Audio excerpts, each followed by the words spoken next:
जय श्री कृष्णा। नमस्कार दोस्तों। श्रीमद् भागवत महापुराण तृतीय स्कंद सप्तम अध्याय। विदुर जी के प्रश्न। श्री सुखदेव जी कहते हैं, मैत्रेय जी का यह भाषण सुनकर बुद्धिमान व्यासनंदन विदुर जी ने उन्हें अपनी वाणी से प्रसन्न करते हुए कहा। विदुर जी ने पूछा, ब्राह्मण, भगवान तो शुद्ध बोध स्वरूप निर्विकार और निर्गुण है, उनके साथ लीला से भी गुण और क्रिया का संबंध कैसे हो सकता? बालक में तो कामना और दूसरों के साथ खेलने की इच्छा रहती है, इसी से वह खेलने के लिए प्रयत्न करता है, किंतु भगवान तो स्वतः नित्य तृप्त पूर्ण काम और सर्वदा असंग है, वे क्रीड़ा के लिए भी क्यों संकल्प करें? भगवान ने अपनी गुणमयी माया से जगत की रचना की है, उसी से वे इसका पालन करते हैं और फिर उसी से सहार भी करेंगे। जिनके ज्ञान का देश, काल अथवा अवस्था से, अपने आप या किसी दूसरे निमित्त से भी कभी लोप नहीं होता, उनका माया के साथ किस प्रकार संयोग हो सकता है? एकमात्र ये भगवान ही समस्त क्षेत्रों में उनके साक्षी रूप से स्थित है, फिर इन्हें दुर्भाग्य या किसी प्रकार के कर्मजनित क्लेश की प्राप्ति कैसे हो सकती है? भगवान, इस अज्ञान संकट में पड़कर मेरा मन बड़ा खिन्न हो रहा है, आप मेरे मन के इस महान मोह को कृपा करके दूर कीजिए। श्री सुखदेव जी कहते हैं, तत्व जिज्ञासु विदुर जी की यह प्रेरणा प्राप्त कर अहंकारहीन श्री मैत्रेय जी ने भगवान का स्मरण करते हुए मुस्कुराते हुए कहा। श्री मैत्रेय जी ने कहा, जो आत्मा सबका स्वामी और सर्वथा मुक्त स्वरूप है, वही दीनता और बंधन को प्राप्त हो, यह बात युक्ति विरुद्ध अवश्य है, किंतु वस्तुतः यही तो भगवान की माया है। जिस प्रकार स्वप्न देखने वाले पुरुष को अपना सिर कटना आदि व्यापार न होने पर भी अज्ञान के कारण सत्यवत भासते हैं, उसी प्रकार इस जीव को बंधनादि न होते हुए भी अज्ञानवश भास रहे हैं। यदि यह कहा जाए कि फिर ईश्वर में इनकी प्रतीति क्यों नहीं होती, तो इसका उत्तर यह है कि जिस प्रकार जल में होने वाली कंप आदि क्रिया जल में दिखने वाले चंद्रमा के प्रतिबिंब में न होने पर भी भासती है, आकाशस्थ चंद्रमा में नहीं, उसी प्रकार देहाभिमानी जीव में ही देह के मिथ्या धर्मों की प्रतीति होती है, परमात्मा में नहीं। निष्काम भाव से धर्मों का आचरण करने पर भगवत कृपा से प्राप्त हुए भक्तियोग के द्वारा यह प्रतीति धीरे धीरे निवृत्त हो जाती है। जिस समय समस्त इंद्रिया विषयों से हटकर साक्षी परमात्मा श्रीहरि में निश्चल भाव से स्थित हो जाती है, उस समय गाढ़ निद्रा में सोए हुए मनुष्य के समान जीव के राग द्वेषादि सारे क्लेश सर्वथा नष्ट हो जाते हैं। श्री कृष्ण के गुणों का वर्णन एवं श्रवण अशेष दुख राशि को शांत कर देता है। फिर यदि हमारे हृदय में उनके चरणकमल की रज के सेवन का प्रेम जग पड़े, तब तो कहना ही क्या है। विदुर जी ने कहा, भगवान, आपके युक्तियुक्त वचनों की तलवार से मेरे संदेह छिन्न भिन्न हो गए हैं। अब मेरा चित्त भगवान की स्वतंत्रता और जीव की परतंत्रता दोनों ही विषयों में खूब प्रवेश कर रहा है। विद्वान, आपने यह बात बहुत ठीक कही कि जीव को जो क्लेशादि की प्रतीति हो रही है, उसका आधार केवल भगवान की माया ही है। वह क्लेश मिथ्या एवं निर्मूल ही है, क्योंकि इस विश्व का मूल कारण ही माया के अतिरिक्त और कुछ नहीं है। इस संसार में दो ही प्रकार के लोग सुखी है, या तो जो अत्यंत मूढ़ अज्ञानग्रस्त है, या जो बुद्धि आदि से अतीत श्री भगवान को प्राप्त कर चुके हैं। बीच की श्रेणी के संशयापन्न लोग तो दुरैक ही भोगते रहते हैं। भगवान, आपकी कृपा से मुझे यह निश्चय हो गया कि ये अनात्म पदार्थ वस्तुतः है नहीं, केवल प्रतीत ही होते हैं। अब मैं आपके चरणों की सेवा के प्रभाव से उस प्रतीति को भी हटा दूंगा।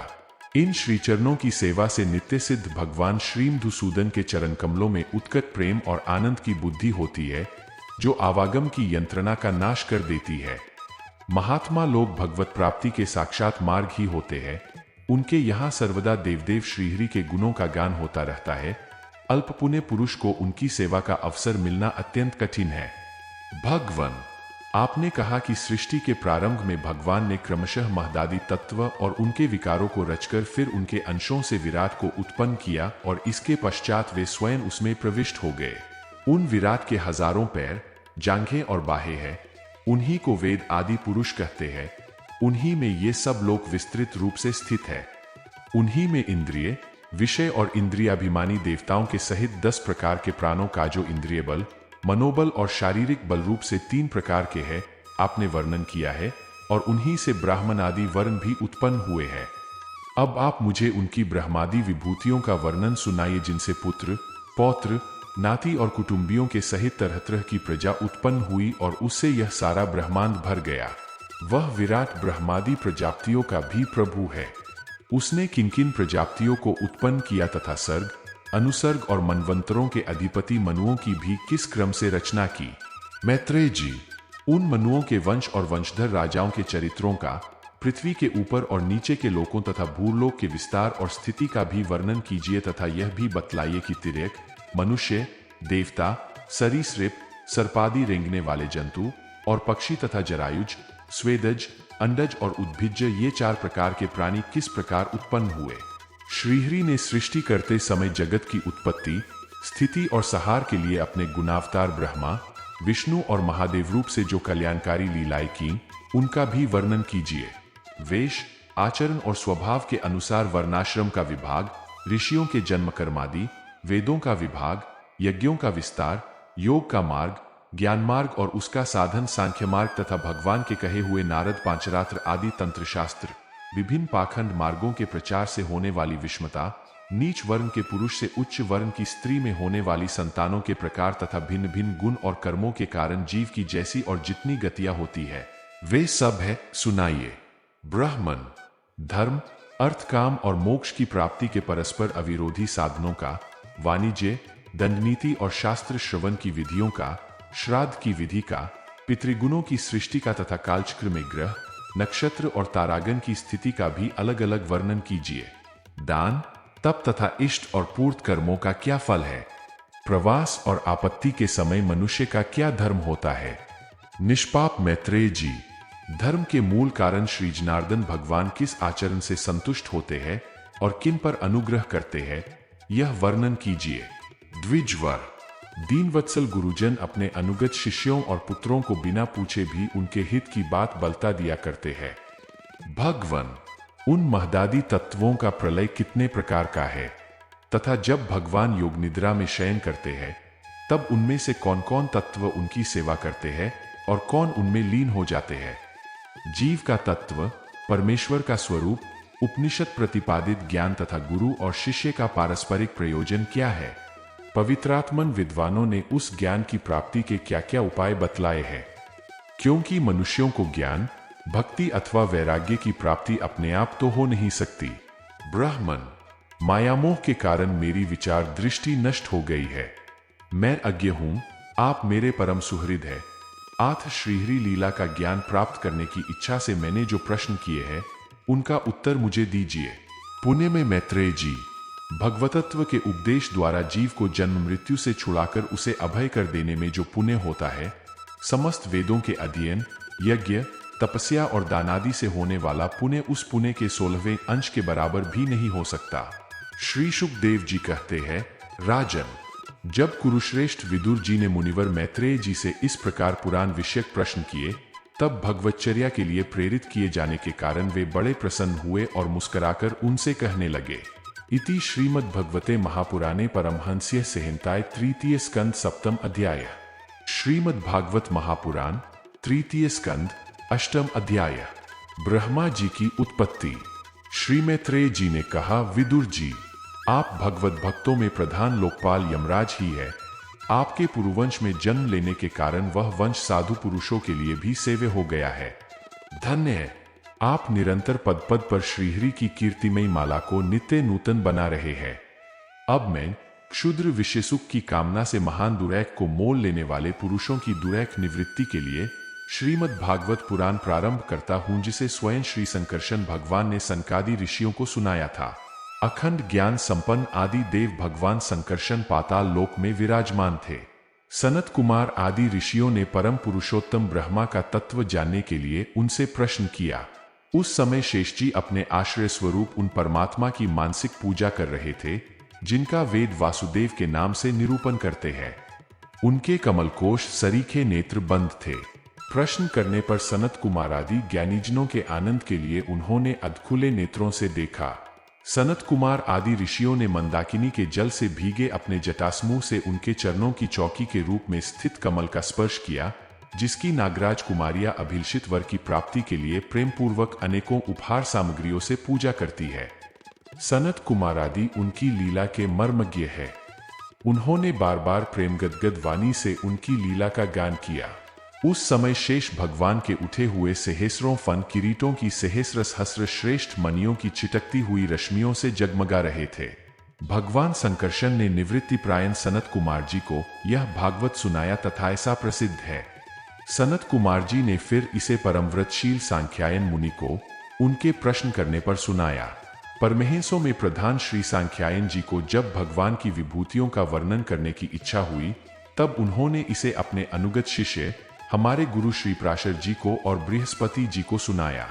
इसके पश्चात परम दयालु पराशर जी ने पुलस्त्य मुनि के कहने से वह आदि पुराण मुझसे कहा। वत्स, श्रद्धालु और सदा अनुगत देखकर अब वही पुराण मैं तुम्हें सुनाता हूँ। सृष्टि के पूर्व यह संपूर्ण विश्व जल में डूबा हुआ था। उस समय एकमात्र श्री नारायण देव शेष शैया पर पौरे हुए थे। वे अपनी ज्ञान शक्ति को अक्षुण्ण रखते हुए ही योग निद्रा का आश्रय ले अपने नेत्र मूंदे हुए थे। सृष्टिकर्म से अवकाश लेकर आत्मानंद में मग्न थे। उनमें किसी भी क्रिया का उन्मेष नहीं था। जिस प्रकार अग्नि अपनी दाहिका आदि शक्तियों को छिपाए हुए काष्ठ में व्याप्त रहता है, उसी प्रकार श्री भगवान ने संपूर्ण प्राणियों के सूक्ष्म शरीरों को अपने शरीर में लीन करके अपने आधारभूत उस जल में शयन किया। उन्हें सृष्टिकाल आने पर पुनः जगाने के लिए केवल काल शक्ति को जागृत रखा। इस प्रकार अपनी स्वरूप भूता चिच्चिक्ति के साथ एक सहस्र चतुर्युग पर्यंत जल में शयन करने के अनंतर जब उन्हीं के द्वारा नियुक्त उनको काल शक्ति ने उन्हें जीवों के कर्मों की प्रवृत्ति के लिए प्रेरित किया, तब उन्होंने अपने शरीर में लीन हुए अनंत लोक देखे। जिस समय भगवान की दृष्टि अपने में निहित लिंग शरीर आदि सूक्ष्म तत्व पर पड़ी, तब वह कालाश्रित रजोगुण से क्षुभित होकर सृष्टि रचना के निमित्त उनके नाभि देश से बाहर निकला। कर्म शक्ति को जागृत करने वाले काल के द्वारा विष्णु भगवान की नाभि से प्रकट हुआ। वह सूक्ष्म तत्व कमल कोश के रूप में सहसा ऊपर उठा और उसने सूर्य के समान अपने तेज से उस अपार जलराशि को देदीप्यमान कर दिया। संपूर्ण गुणों को प्रकाशित करने वाले उस सर्वलोक में कमल में वे विष्णु भगवान ही अंतर्यामी रूप से प्रविष्ट हो गए। तब उसमें से बिना पढ़ाए ही स्वयं संपूर्ण वेदों को जानने वाले साक्षात वेद मूर्ति श्री ब्रह्मा जी प्रकट हुए, जिन्हें लोग स्वयंभू कहते हैं। उस कमल की कर्णिका गद्दी में बैठे हुए ब्रह्मा जी को जब कोई लोक दिखाई नहीं दिया, तब वे आंखें फालकर आकाश में चारों ओर गर्दन घुमाकर देखने लगे। इससे उनके चारों दिशाओं में चार मुख हो गए।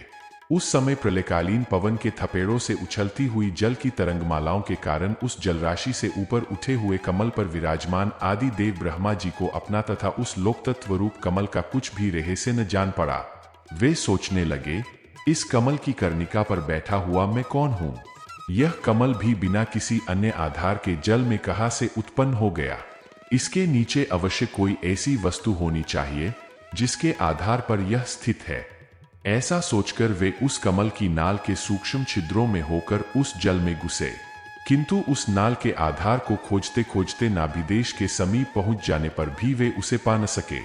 विदुर जी, उस अपार अंधकार में अपने उत्पत्ति स्थान को खोजते खोजते ब्रह्मा जी को बहुत काल बीत गया। यह काल ही भगवान का चक्र है, जो प्राणियों को भयभीत करता हुआ उनकी आयु को क्षीण करता रहता है। अंत में विफल मनोरथ हो वे वहां से लौट आए और पुनः अपने आधारभूत कमल पर बैठकर धीरे धीरे प्राणवायु को जीतकर चित्त को निःसंकल्प किया और समाधि में स्थित हो गए। इस प्रकार पुरुष की पूर्ण आयु के बराबर काल तक, अर्थात दिव्य 100 वर्ष तक अच्छी तरह योगाभ्यास करने पर ब्रह्मा जी को ज्ञान प्राप्त हुआ। तब उन्होंने अपने उस अधिष्ठान को, जिसे वे पहले खोजने पर भी नहीं देख पाए थे, अपने ही अंतःकरण में प्रकाशित होते देखा। उन्होंने देखा कि उस प्रलयकालीन जल में शेष जी के कमलनाल सदृश गौर और विशाल विग्रह की शैया पर पुरुषोत्तम भगवान अकेले ही लेटे हुए हैं। शेष जी के 10,000 फन छत्र के समान फैले हुए हैं। उनके मस्तकों पर किरीट शोभायमान है, उनमें जो मनियां जड़ी हुई है, उनकी कांति से चारों ओर का अंधकार दूर हो गया है। वे अपने श्याम शरीर की आभा से मरकत मणि के पर्वत की शोभा को लज्जित कर रहे हैं। उनकी कमर का पीतपट पर्वत के प्रांत देश में छाए हुए सायंकाल के पीले पीले चमकीले मेघों की आभा को मलिन कर रहा है। सिर पर सुशोभित सुवर्ण मुकुट सुवर्ण में शिखरों का मान मर्दन कर रहा है। उनकी वनमाला पर्वत के रत्न, जलप्रपात, औषधि और पुष्पों की शोभा को परास्त कर रही है तथा उनके भुजदंड वेणुदंड का और चरण वृक्षों का तिरस्कार करते हैं। उनका वह श्री विग्रह अपने परिमाण से लंबाई चौड़ाई में त्रिलोकी का संग्रह किए हुए है। वह अपनी शोभा से विचित्र एवं दिव्य वस्त्राभूषणों की शोभा को सुशोभित करने वाला होने पर भी पीतांबर आदि अपनी वेशभूषा से सुसज्जित है। अपनी अपनी अभिलाषा की पूर्ति के लिए भिन्न भिन्न मार्गों से पूजा करने वाले भक्तजनों को कृपा पूर्वक अपने भक्तवांछा कल्पतरु चरण कमलों का दर्शन दे रहे हैं, जिनके सुंदर अंगुलिदल नक्षचंद्र की चंद्रिका से अलग अलग स्पष्ट चमकते रहते हैं। सुंदर नासिका, अनुग्रहवर्णी भौहें, कानों में झिलमिलाते हुए कुंडलों की शोभा, बिंबाफल के समान लाल लाल अधरों की कांति एवं कोलारतिहारी मुस्कान से युक्त मुखारविंद के द्वारा वे अपने उपासकों का सम्मान भिनंदन कर रहे हैं। वत्स, उनके नितंब देश में कदम कुसुम की केसर के समान पीत वस्त्र और सुवर्णमयी मेखला सुशोभित है तथा वक्षस्थल में अमूल्य हार और सुनहरी रेखा वाले श्रीवत्स चिन्ह की अपूर्व शोभा हो रही है। वे अव्यक्त मूल चंदन वृक्ष के समान है। महामूल्य केयूर और उत्तम उत्तम मणियों से सुशोभित उनके विशाल भुजदंड ही मानो उसकी सहस्रों शाखाएं हैं, और चंदन के वृक्षों में जैसे बड़े बड़े सांप लिपटे रहते हैं, उसी प्रकार उनके कंधों को शेष जी के फनों ने लपेट रखा है। वे नागराज अनंत के बंधु श्री नारायण ऐसे जान पड़ते हैं मानो कोई जल से घिरे हुए पर्वतराज ही हों। पर्वत पर जैसे अनेकों जीव रहते हैं, उसी प्रकार वे संपूर्ण चराचर के आश्रय है। शेष जी के फनों पर जो सहस्रों मुकुट है, वे ही मानो उस पर्वत के सुवर्ण मंडित शिखर है तथा वक्षस्थल में विराजमान कौस्तुभ मणि उसके गर्भ से प्रकट हुआ रत्न है। प्रभु के गले में वेदरूप भौरों से गुंजायमान अपनी कीर्तिमयी वनमाला विराज रही है। सूर्य, चंद्र, वायु और अग्नि आदि देवताओं की भी आप तक पहुंच नहीं है तथा त्रिभुवन में बेरोक-टोक विचरण करने वाले सुदर्शन चक्र आदि आयुध भी प्रभु के आसपास ही घूमते रहते हैं। उनके लिए भी आप अत्यंत दुर्लभ है। तब विश्व रचना की इच्छा वाले लोक विधाता ब्रह्मा जी ने भगवान के नाभि सरोवर से प्रकट हुआ वह कमल, जल, आकाश, वायु और अपना शरीर केवल ये 5 ही पदार्थ देखे, इसके सिवा और कुछ उन्हें दिखाई न दिया। रजोगुण से व्याप्त ब्रह्मा जी प्रजा की रचना करना चाहते थे। जब उन्होंने सृष्टि के कारण रूप केवल ये 5 ही पदार्थ देखे, तब लोक रचना के लिए उत्सुक होने के कारण वे अचिंत्यक्ति श्रीहरि से चित्त लगाकर उन परम पूजनीय प्रभु की स्तुति करने लगे। इति श्रीमद् भगवते महापुराणे परमहंस्य संहिताये तृतीय स्कंदे अष्टम अध्याय।